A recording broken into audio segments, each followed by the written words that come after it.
Halo Sobat Pena, saya Yani kembali hadir menyapa Anda dengan kabar penting yang sedang menjadi sorotan nasional. Wakil Menteri Ketenagakerjaan Immanuel Ebenezer Gerungan atau Noel resmi ditetapkan sebagai tersangka kasus dugaan pemerasan sertifikat K3 oleh KPK dalam konferensi pers KPK usai operasi tangkap tangan pada 20 hingga 21 Agustus.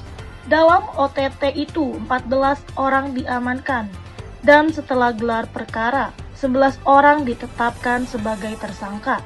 Mereka berasal dari pejabat struktural, Kemenaker, hingga pihak swasta.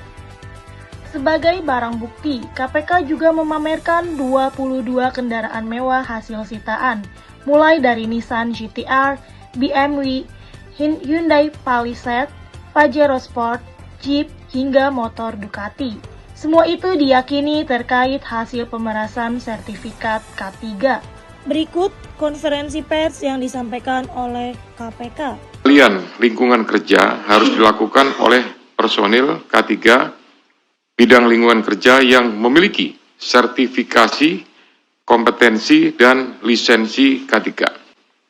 Ironinya, ketika kegiatan tangkap tangan, KPK mengungkap bahwa dari tarif sertifikasi K3 yang sebesar Rp275.000, tapi fakta di lapangan menunjukkan bahwa para pekerja atau buruh harus mengeluarkan biaya hingga Rp6 juta karena adanya tindak pemerasan dengan modus memperlambat, mempersulit, atau bahkan tidak memproses permohonan pembuatan sertifikasi K3 yang tidak membayar lebih tersebut.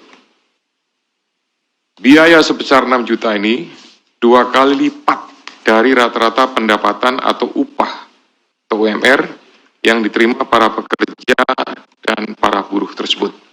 Oleh karena itu, penanganan perkara ini sekaligus sebagai pemantik untuk upaya pencegahan korupsi pada sektor ketenagakerjaan yang lebih serius ke depannya, agar pelayanan publik dapat terselenggara dengan mudah, cepat, dan murah, sehingga tidak merugikan masyarakat sebagai pekerja atau buruh sekaligus mendukung peningkatan ekonomi nasional.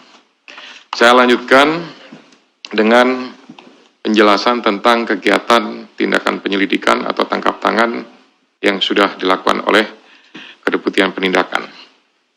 Yang pertama, bahwa kegiatan tangkap tangan ini bermula dari laporan pengaduan masyarakat yang diterima KPK.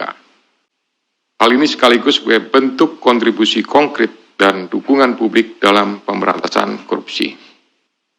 Dari informasi yang dihimpun tersebut, pada hari Rabu dan Kamis, tanggal 20 dan 21 Agustus, tim KPK kemudian bergerak secara paralel di beberapa lokasi di wilayah Jakarta dan mengamankan sejumlah 14 orang, yaitu Saudara IBM, selaku Koordinator Bidang Kelembagaan dan Personil K3 tahun 2022 sampai dengan 2025.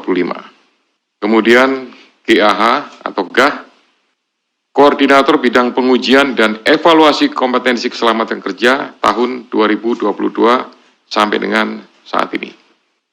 SB, Subkoordinator Keselamatan Kerja, Direktorat Bina K3 tahun 2020 sampai dengan 2025.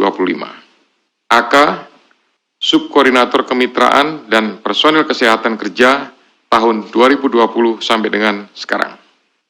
IEG, Wakil Menteri Ketenagakerjaan tahun 2024 sampai dengan 2029.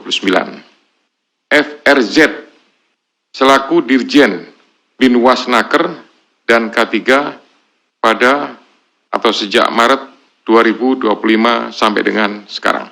Sobat Pena, dalam video usai ditetapkan sebagai tersangka, Noel tampak emosional. Dari sisi hukum, KPK menjerat Noel dengan pasal 12 huruf E dan pasal 12B Undang-Undang Nomor 31 Tahun 1999 tentang pemberantasan tindak pidana korupsi, sebagaimana telah diubah dengan Undang-Undang Nomor 20 Tahun 2001 Junto Pasal 64 Ayat 1 KUHP Junto Pasal 55 Ayat 1 KUHP.